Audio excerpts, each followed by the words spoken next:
여러분 안녕하십니까.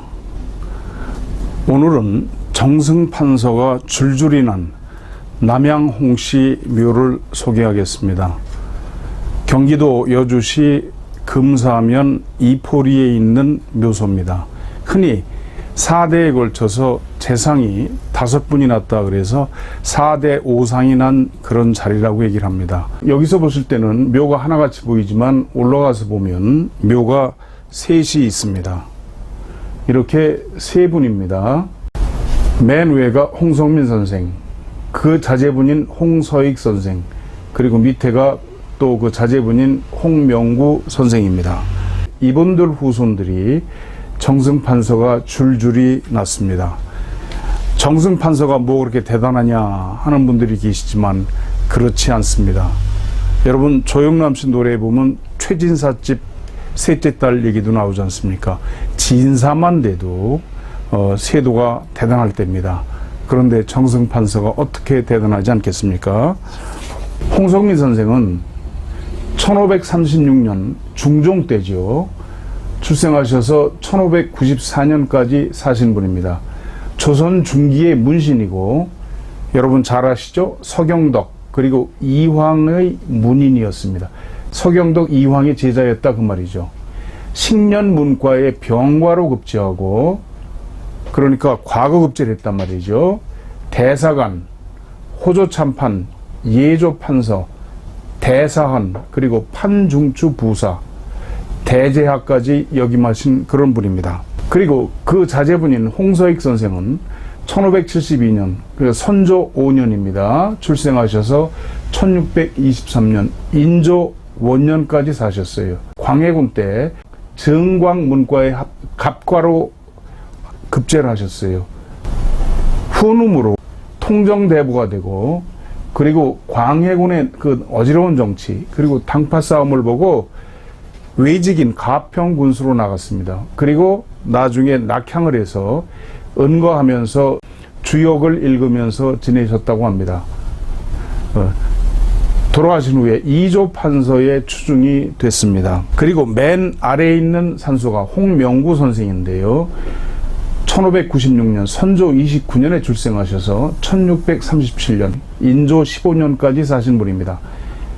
광해군 11년 알성문과의 장원으로 급제를 하셨고 대사관, 부제학을 거쳐 평안도 관찰사를 지내셨습니다. 그런데 그 당시에 병자호란 때 임금께서 남한산성에 있으면서 포위됐다는 얘기를 듣고 구원병을 데리고 달려오다가 적군을 만납니다. 그런데 도저히 안 되겠다 해서 한 줄짜리 편지를 써서 어머니한테 보내고 장렬하게 싸우다 전사하신 분입니다. 돌아가신 후에 이조판서에 추중이 됐습니다. 그리고 이분의 동생이 홍명한데 그러니까 홍명구 선생의 동생이죠. 이 양반은 선조 40년 또 현종 때까지 사셨는데 형조판서 영의정까지 지내셨습니다. 카카오 맵을 캡처한 겁니다. 이렇게 이 자리입니다. 그리고 앞에 산들이 빽빽하게 둘러싼 것을 볼 수가 있지요. 구그렇습니다. 남한강이 이렇게 앞에서 흘러 들어갑니다. 그리고 여기 고여서 마치 흐르는 것이 보이지 않을 만큼 아주 고요하지요.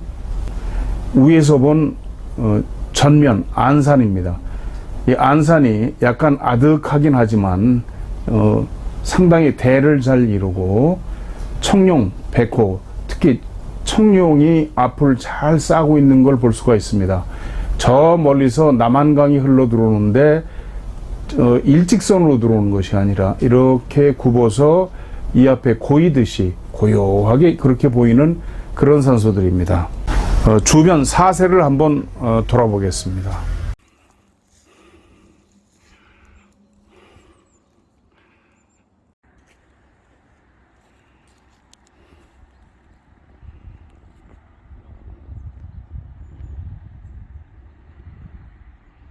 병자호란 때 전사하셨다 그랬죠.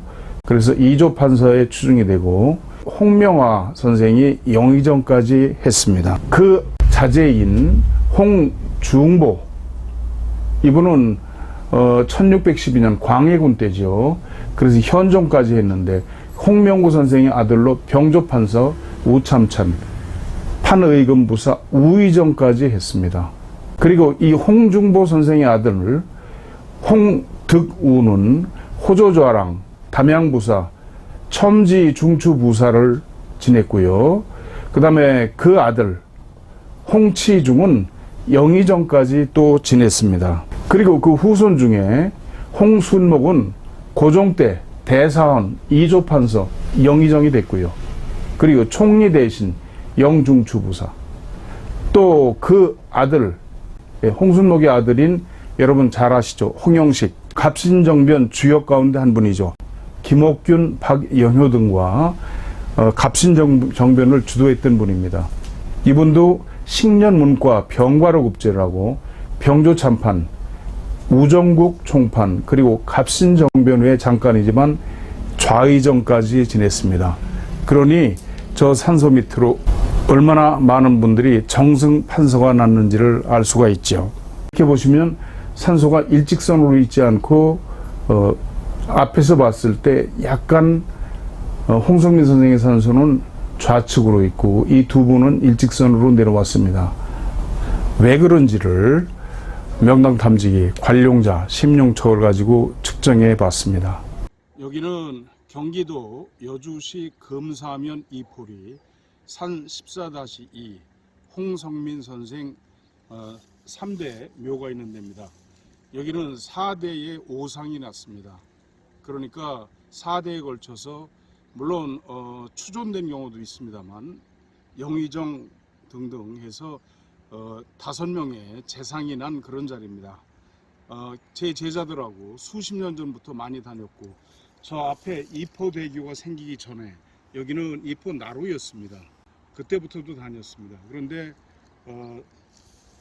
그 당시에는 촬영 장비가 없었기 때문에 직접 못 보여드렸는데 오늘 이 명당 탐지기 관룡자 심룡척으로 측정을 해서 얼마나 강한지 보여드리겠습니다. 360도가 넘게 들어갑니다. 스무스하게 들어가죠. 이렇게 스무스하게 들어갑니다. 이렇게 강하죠. 여기는 홍성민 선생의 자제분인 홍서익 선생의 묘입니다. 측정해 보죠.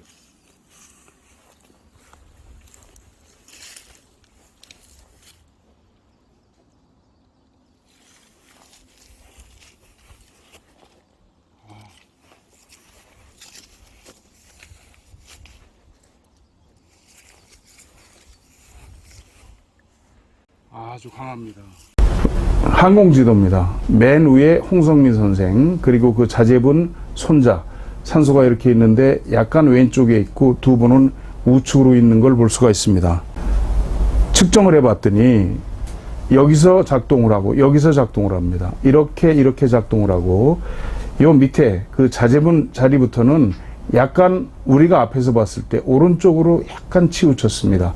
그러니까 정확하게 그 당시에 명당 혈중앙에 산소를 모셨다는 걸 알 수가 있죠. 이렇게 됩니다. 이분은 약간 이쪽으로 왔는데 이 두 분은 혈이 약간 이렇게 아래로 내려간 걸 알 수가 있습니다. 정말 그 당시에 어느 분이 이런 자리를 잡으셨는지 모르지만 천하의 명직원이라고 하지 않을 수가 없습니다. 이 산소죠. 흔히 산소 앞에 물이 흘러 들어와야 좋다고 아시는 분이 많이 계십니다. 그러나 반드시 그런 건 아닙니다. 이 사진을 보십시오. 제 가까운 후배 교수가 집을 하나 사겠다 그래서 그 집에서 본 자리입니다. 강물이 바로 일직선으로 이렇게 흘러 들어옵니다. 이렇게 들어오는 것을 헌화혈이라고 그럽니다. 꽃을 바치듯 물이 들어오는 거죠. 이렇게 되면 모든 재산이 다 사라진다고 합니다. 같은 사진입니다.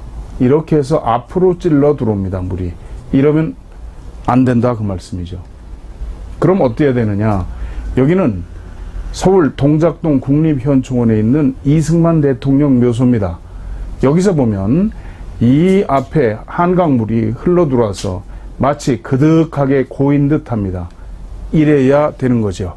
그렇지 않고 물이 일직선으로 들어오면 그것은 바로 헌화열이라 그래서 모든 재물이 다 사라진다고 되어 있습니다. 지금까지 보신 바와 같이 과연 지령 인걸이라고 얘기를 합니다. 땅에 연기가 있어야 인걸이 난다는 거죠. 여러분 시청해 주셔서 감사합니다.